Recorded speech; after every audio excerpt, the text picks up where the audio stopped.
kalau kita melihat konsekuensi dosa itu, bahwa manusia itu rusak total.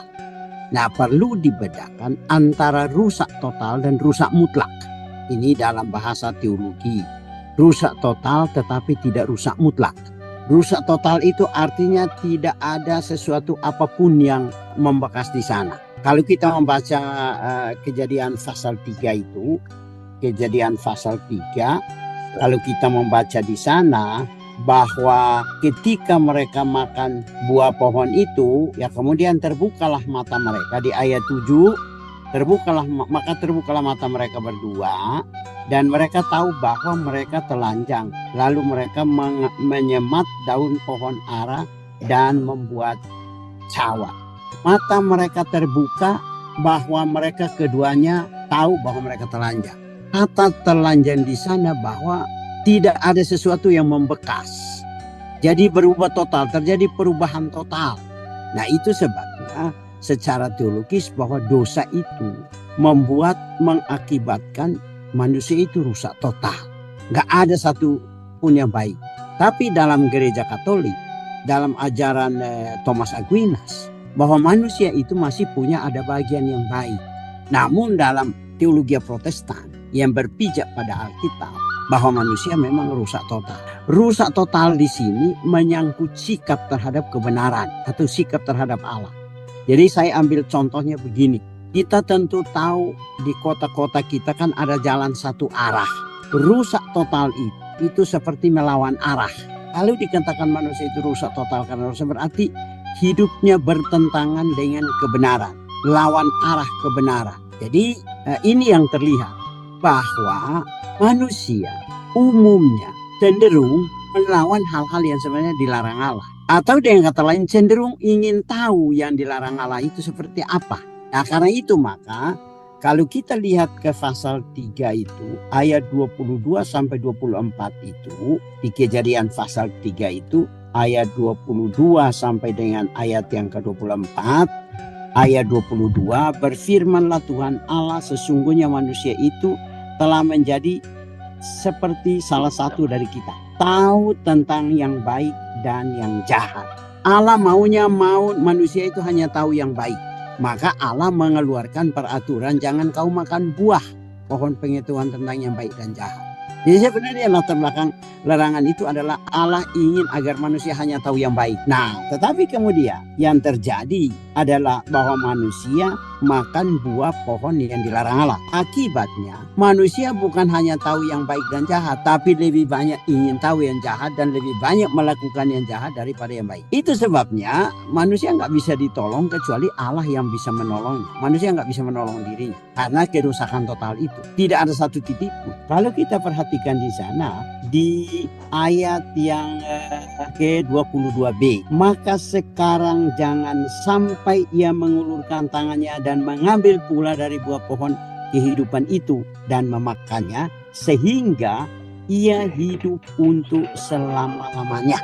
Kata hidup untuk selama-lamanya maksudnya abadi dalam dosa. Jadi rusak mutlak. Kalau dia makan lagi maka ia akan rusak mutlak atau hidup selama-lamanya dalam dosa. Gak bisa diperbaiki. Maka bertolak dari sini, lihat ayat 23. Lalu Tuhan Allah mengusir dia dari Taman Eden. Jadi sebenarnya seperti yang saya sudah singgung dalam kuliah yang lalu, pengusiran dari Taman Eden adalah bagian dari anugerah. Pengusiran dari Eden adalah tindakan preventif teologis yang Allah lakukan sebelum itu terjadi. Jadi artinya di sini Allah mengasihi manusia luar biasa. Karena itu maka pendamaian itu harus datang dari manusia. Karena manusia yang memusuhi Allah, maka manusia yang harus damai. Tetapi karena sudah rusak total, maka dia harus diberi kemungkinan untuk bisa berdamai. Itu sebabnya Allah menyediakan jalan. Jadi kalau kita memperhatikan ini, kenapa diusir dari keluar? Supaya tidak rusak mutlak. Lalu yang kedua, kenapa diusir keluar? Jangan sampai terulang lagi. Kalau itu, lalu ayat 23, lalu Tuhan Allah mengusir dia dari Taman Eden. Yang dimaksudkan putus hubungan dengan Allah dalam Roma pasal 3 ayat 23, artinya terpisah dari komunikasinya, terputus dari Allah. Putus komunikasi. Manusia putus komunikasi dengan Allah. Manusia tidak bisa menghubungi Allah. Kecuali Allah yang bisa menghubungi manusia. Karena manusia putus, manusia tidak bisa mengusahakan kecuali Allah yang melakukannya. Di ayat yang ke-24, ia menghalau manusia itu dan di sebelah timur Taman Eden ditempatkannya lah beberapa kerub dengan pedang yang bernyala-nyala dan menyambar-nyambar untuk menjaga jalan ke pohon kehidupan. Nah, ini menunjukkan betapa seriusnya Allah mempedulikan manusia. Sekalipun sudah berdosa, sekalipun sudah dikeluarkan dari Eden. Jadi kalau Bapak Ibu membaca ayat 23, 24, di sana kita lihat dua hal. Bahwa di dalam hukuman Allah, di sana ada kasih Allah. Manusia memang dihukum karena Allah tidak kompromi dengan dosa. Tetapi Allah melakukan hukuman itu karena kasihnya kepada manusia. Jadi ayat 24 itu menunjukkan bahwa ada hal yang sangat serius. Sehingga pasukan sorgawi harus diturunkan untuk menguasai jalan itu. Jangan sampai Adam dan Hawa balik lagi ke situ. Jadi kita lihat di sana bahwa Allah sangat tahu dengan kebutuhan manusia, maka Allah selalu mengambil tindakan preventif. Kalau kita lihat, kemarin kita membahas Roma pasal 1, pasal 3, khususnya pasal 1 ayat 18 dan seterusnya. Dan di situ kita lihat makna praktikal dari kerusakan total manusia. Bahwa manusia nggak peduli dengan Allah. Bahkan sekarang ini makin dilarang makin jadi-jadi. Walaupun ada koruptor yang dihukum seumur hidup, toh korupsi akan jalan terus. Saya pernah diskusi dengan mantan gubernur. Saya tanya, Bapak kan pernah jadi gubernur, tentara dan segala macam itu. Menurut Bapak, bagaimana, apakah korupsi di Indonesia bisa diatasi? Nah, jawaban beliau itu sangat menarik buat saya. Dia bilang, satu, kalau mau mengatasi korupsi di Indonesia, satu, perluas semua lembaga pemasyarakatan di seluruh Indonesia. Besarkan semua penjara, kompleksnya dibesarkan, ruangan-ruangannya ditambah. Itu satu. Yang kedua, habiskan 2 generasi. Yang ketiga, tidak ada jaminan bahwa korupsi dapat diatasi. Jadi, kalau kita memperhatikan ini, fakta-fakta dalam kehidupan nyata, manusia tidak bisa diatasi dengan hambatan-hambatan, ancaman-ancaman, hukuman-hukuman yang bersifat fisik. Semua yang bersifat fisikal itu tidak akan merubah manusia, termasuk pendidikan. Karena apa? Yang rusak itu bukan faktor luar manusia, tapi yang rusak itu adalah hatinya. Nah, maka memperbaiki manusia berdosa itu harus hati. Itu sebabnya Alkitab memberitahu kita harus menerima Yesus dalam hati.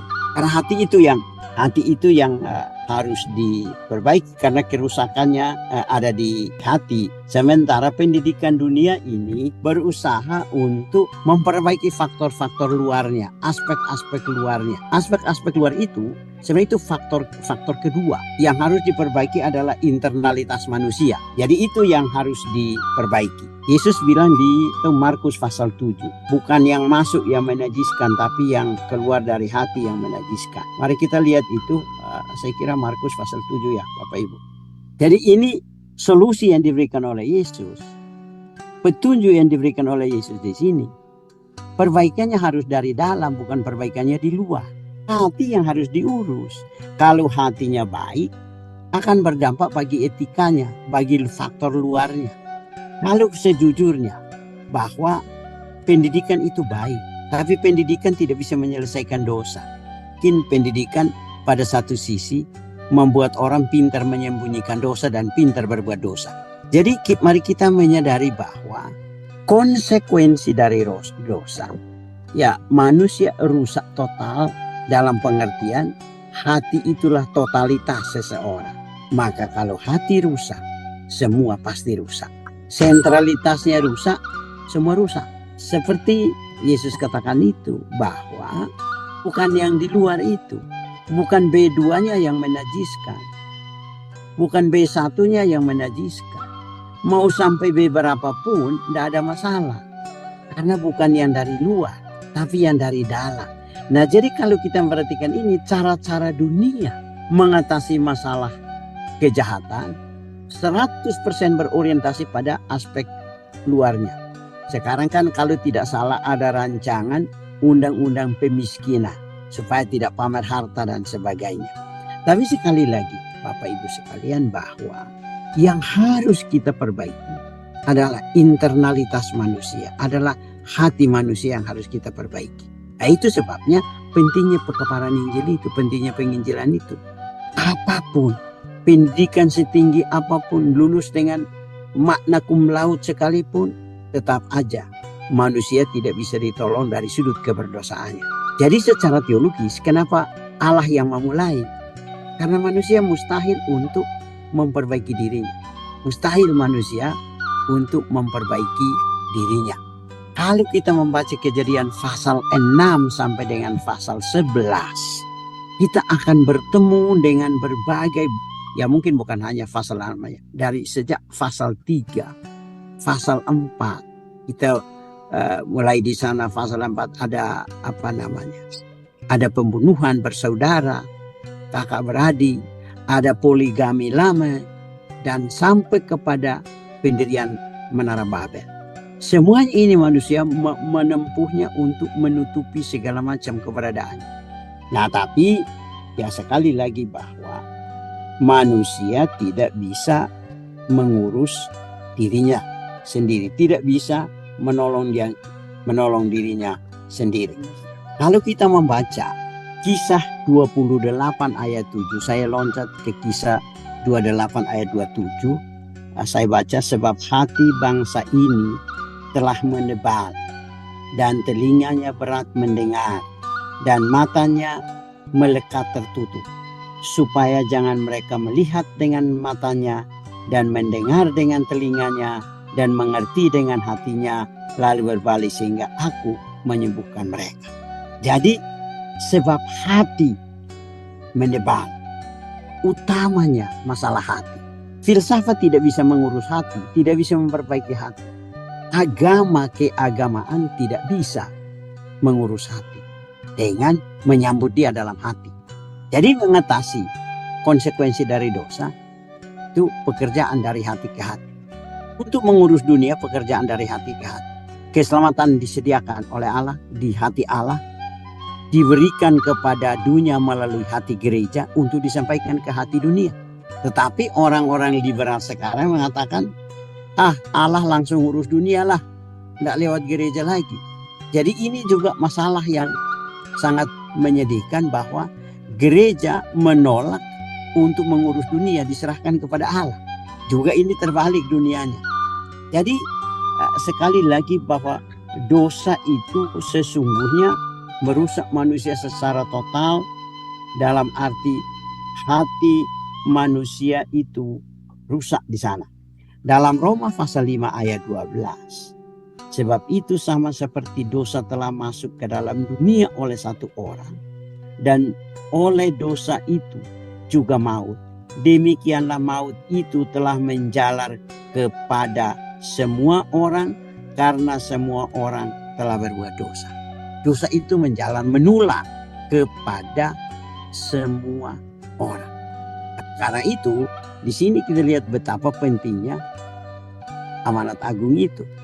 Kalau kita bisa lihat Roma 8 ayat yang ke-7 itu, sebab keinginan daging adalah perseteruan terhadap Allah, karena ia tidak takluk kepada hukum Allah.